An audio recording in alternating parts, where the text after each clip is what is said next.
22वां, मन का वास वृंदावन में है और तन का कहीं और, तो क्या ब्रजवास माना जाएगा? बिल्कुल ब्रजवास माना जाएगा। यदि आपका मन वृंदावन में है, आप कहीं भी हैं तो आप वृंदावन में ही हैं।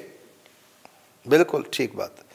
23वां प्रश्न है, जीव देह भाव अर्थात जीव भाव के बंधन से कैसे मुक्त हो? इसके लिए दो ही रास्ते हैं, एक ज्ञान का रास्ता, एक भक्ति का रास्ता।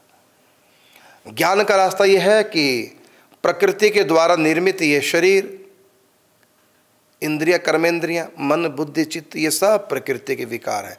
ना मैं तन हूँ, ये तो मुझको मिला है, ना मैं इंद्रिय हूँ, ये भी मुझको मिली है, प्रकृति की है, ना मैं मन हूँ, ये भी प्रकृति का ही एक अंग है, ना मैं बुद्धि हूँ, ये भी प्रकृति का ही एक विकार है। मैं तो आत्मा हूँ, ये सदविचार। और आत्मा क्या है? अहम ब्रह्मास्मि तत्त्वमसि प्रज्ञानम ब्रह्म अयम आत्मा ब्रह्म। इस स्वभाव में वो आ जाएगा। तो विवेक के द्वारा इस बात को जान ले तो वो देहात्म बुद्धि से हट जाएगा अन्वय व्यतिरेक के माध्यम से। ये तो हो गया देहास कैसे छूटे, बंधन से कैसे छूटे। और दूसरा उपाय है भक्ति का। भगवान से प्रेम हो जाए। मेरे तो गिरधर गोपाल दूसरो ना कोई।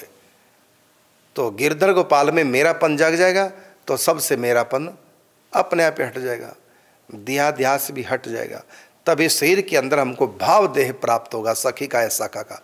उसमें हम प्रविष्ट होंगे और वो हमारा भाव हो जाएगा। जब हमारा सखा सखी का भाव हो गया तो बाहर का शरीर का भाव समाप्त हो जाता है। ये दो उपाय हैं। एक उपाय का नाम है ज्ञान, एक उपाय का नाम है भक्ति। दो ही रास्ते हैं इस देहाध्यास को मिटाने का।